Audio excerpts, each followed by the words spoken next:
United's summer is taking shape, and the picture emerging is far more detailed and far more strategic than the headline rumours suggest. Today, we are going through everything: the transfer priorities, the specific midfield targets, and the very real obstacles attached to each one, the Morgan Rogers situation and the fascinating detail behind it, and the manager question, because the Carrick and Luis Enrique situation is more nuanced than most people are giving it credit for. Let's get into all of it.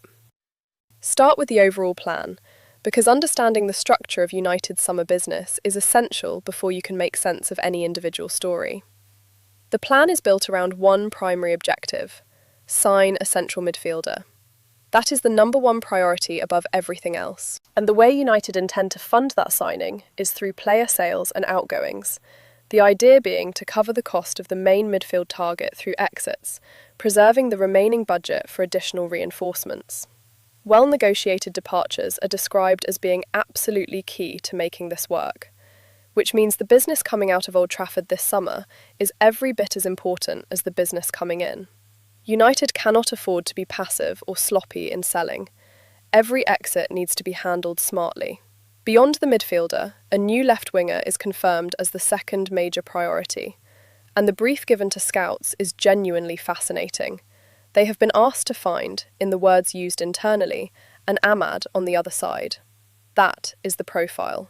A left winger who carries the same kind of dynamism, directness and impact that Amad Diallo has delivered on the right side of the attack. That is a very specific brief, and it tells you exactly how highly Carrick and the recruitment team value what Amad brings. They want to replicate it on the opposite flank. Beyond those two headline targets, a second central midfielder is also under consideration. And if both Andre Onana and Altay Bayindir leave, which currently looks likely, a new goalkeeper will be required as well. The recognition within the club is that competing across 4 competitions next season demands a deeper, more complete squad than what United currently have. The ambition is real. The planning is advanced. Now let's look at the complications. The midfield targets, because this is where it gets genuinely complex. 5 names are on the table: Elliot Anderson, Sandro Tonali, Adam Wharton, Bruno Guimaraes, and Carlos Baleba. Every single one of them comes with a significant obstacle attached. Anderson, genuine interest, confirmed, but Manchester City also want him. That competition alone will drive his price upward and make any negotiation considerably harder. United cannot assume they win that race just because they want to. Tonali, a player of enormous quality, but he previously served a lengthy gambling ban. That history is a factor that any club pursuing him must weigh carefully. It is not a deal-breaker necessarily, but it is a consideration that cannot simply be ignored. Wharton, considered more of a number 8 than a number 6. If United's primary midfield need is for a deep-lying player who can protect the backline and control the tempo from deep, Wharton may not actually be the ideal fit for what Carrick needs most urgently. Guimaraes, and this is the frustrating one for United fans, Bruno Guimaraes is widely regarded as one of the best midfielders in the Premier League. The quality is not in question. The problem is the player. He will not force a move away from Newcastle. Without the player actively pushing for a transfer, any deal becomes significantly harder to complete, regardless of what fee is discussed. You cannot buy someone who does not want to leave. And then Baleba, who has been quoted a fee described as being at a Moises Caicedo level, which means over £100 million. For a player still in the development phase of his career, that is an enormous, enormous sum, and United need to think very carefully about whether that represents good value relative to everything else they need to do this summer. So every option has a real, concrete obstacle. This is not a situation where United identify a target and move cleanly and quickly. They are navigating a genuinely complicated market, where every name comes with complications. But there is one additional midfield option worth examining separately, and it is genuinely interesting. Ederson of Atalanta. Ederson is 26 years old and has been one of the standout midfielders in Serie A. Earlier this year, he verbally agreed personal terms with Atletico Madrid. That deal looked close to done, but it has stalled significantly. Atletico are reluctant to meet Atalanta's asking price of €45 million. And crucially, the verbal agreement between Edison and Atletico has not been converted into a formal contract. The deal is in limbo. Atalanta want to sell, they have been clear about that, but they are not willing to accept a discounted fee just to get the deal done. With Edison's contract running until June 2027, he will enter his final year this coming July, which would normally push his market value down. But Atalanta are holding firm on their price regardless. What this means for United is straightforward. A window has reopened. United previously expressed interest in Edison before he reached that verbal agreement with Atletico. Now that those talks have hit a wall, the possibility of a renewed approach exists.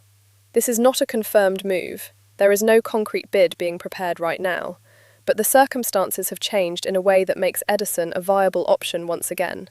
And at €45 million, he would represent far better value than the Baleba fee being discussed. One to watch very closely. Now the Morgan Rogers situation, and there is a detail here that most people have completely missed, and it changes how you understand United's interest entirely. Michael Carrick knows Morgan Rogers personally. They work together at Middlesbrough. Carrick has made it clear internally that he believes Rogers would be a strong fit for his system, that the player's profile, his dynamism, his ability to operate between the lines and create in tight spaces, suits exactly what Carrick wants to build. That recommendation has been passed to the technical leadership at the club, and it has directly strengthened United's pursuit. This is not a scouting department identifying a target and presenting it upward. This is the manager himself advocating for a specific player based on first-hand knowledge and a working relationship. That is a completely different level of conviction behind a transfer target. But here is the number that will make you wince. Aston Villa are demanding £100 million for Rogers. That is a significant fee for a player who, talented as he undoubtedly is, has not yet performed consistently at that absolute elite level. Villa hold enormous power here. Rogers signed a contract until 2031. They do not need to sell. And with Arsenal, Chelsea and PSG all circling alongside United, Villa have absolutely no reason to accept anything less than their valuation. What this detail about Carrick tells you, though, and this is the important part, is that this is not an interim manager sitting in a temporary role with no influence over the club's future. This is a man who is being consulted on signings, who is making recommendations based on personal knowledge of players, and whose judgment is being listened to and acted upon by the people who make final decisions at Old Trafford. That speaks volumes about how seriously United are taking the prospect of appointing Carrick permanently. There is also a younger midfield name worth mentioning, Alex Scott of Bournemouth.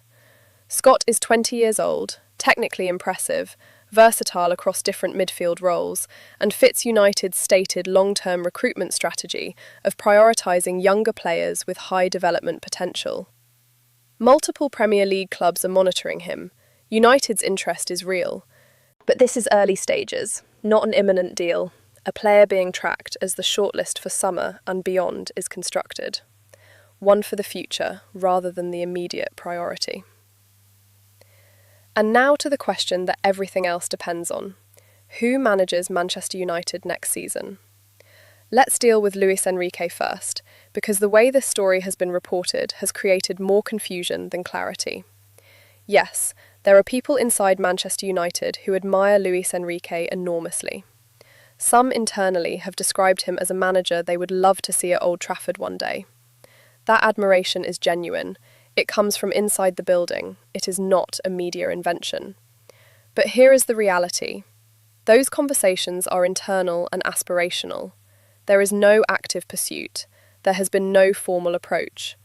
Luis Enrique is currently focused entirely on Paris Saint-Germain, where he is in the process of negotiating a new contract that is expected to keep him at the club until 2030. The moment that extension is signed, any theoretical possibility of Enrique joining United this summer closes entirely. And United are aware of those negotiations happening at PSG. Far from causing concern or panic, that awareness appears to be reinforcing their confidence in the man they already have. Because the internal picture on Carrick could not be clearer. The club is very happy with what he has delivered across his first 10 matches. That is not vague language. That is a specific, direct confirmation that Carrick has built genuine trust and genuine belief within the leadership at Old Trafford. Carrick is described as being on course for the permanent job. He is already influencing recruitment. He is shaping the playing philosophy. He is being consulted on who should be signed and what profiles fit his system. The Morgan Rogers situation is just one example of that influence. When you add all of that together, the picture is not a club desperately searching for a manager. It is a club that watched one of their own step into an enormous responsibility and deliver beyond what anyone could have reasonably expected. The numbers speak for themselves. 10 Premier League matches, 7 wins, 2 draws, 1 defeat. 23 points from a possible 30. United went from crisis under Amorim to third in the Premier League and genuine Champions League contention in the space of 3 months. Amad Diallo and Brian Mbeumo have both publicly praised his man management. The dressing room is unified. The players believe in him. The Luis Enrique admiration is real. But admiration from inside a building is not a contract. Results are. And Carrick's results are the loudest voice in any room right now. Let's also briefly address the injury picture, because it matters for the run-in and for how Carrick manages the squad. Lisandro Martinez is back on the grass, but requires careful handling. De Ligt remains in rehabilitation and is not yet close to returning. Diogo Dalot missed international duty, but is expected to be fit for the Leeds fixture. Old Trafford's atmosphere has been a genuine factor in United's recent results under Carrick. The energy in the ground on big nights has been one of the driving forces behind this run, and that home advantage will be crucial as the season reaches its climax. So let's bring it all together, the full picture of where Manchester United stand right now. On the pitch, managing injury challenges carefully but producing results that have transformed the season. The run-in will be demanding, but United are in a position nobody expected them to be in 3 months ago. Off the pitch, summer planning is advanced. The priority is a central midfielder, funded largely through outgoing sales. A left winger with Amad's profile is the second main target. Ederson becomes viable again with the Atletico deal stalled. Morgan Rogers is being pursued, with Carrick's personal endorsement behind the approach, but will cost £100 million. The midfield shortlist of Anderson, Tonali, Wharton, Guimaraes and Baleba each present genuine complications that United must navigate. Alex Scott is a longer-term consideration, and the goalkeeper position will need addressing if both Onana and Bayindir depart as expected. And above all of it, Michael Carrick, on course for the permanent job, trusted by the leadership, already shaping the recruitment, already influencing who comes in and on what basis. The man who walked into chaos and produced something remarkable. The Luis Enrique admiration exists, but leads nowhere this summer. The man in charge is Carrick, the man the club trusts is Carrick, and the man who will, in all likelihood, be confirmed as permanent manager in the coming weeks is Carrick. This is United in April 2026. Clear direction, complex transfer market, and genuine belief that the right man is already in place. That is everything for today. Drop a comment below. Should United pursue Ederson now that the Atletico deal has stalled? And do you believe Carrick should get the permanent job? I want to hear your thoughts. Like the video, subscribe if you haven't already, and I will see you in the next one. Come on, United.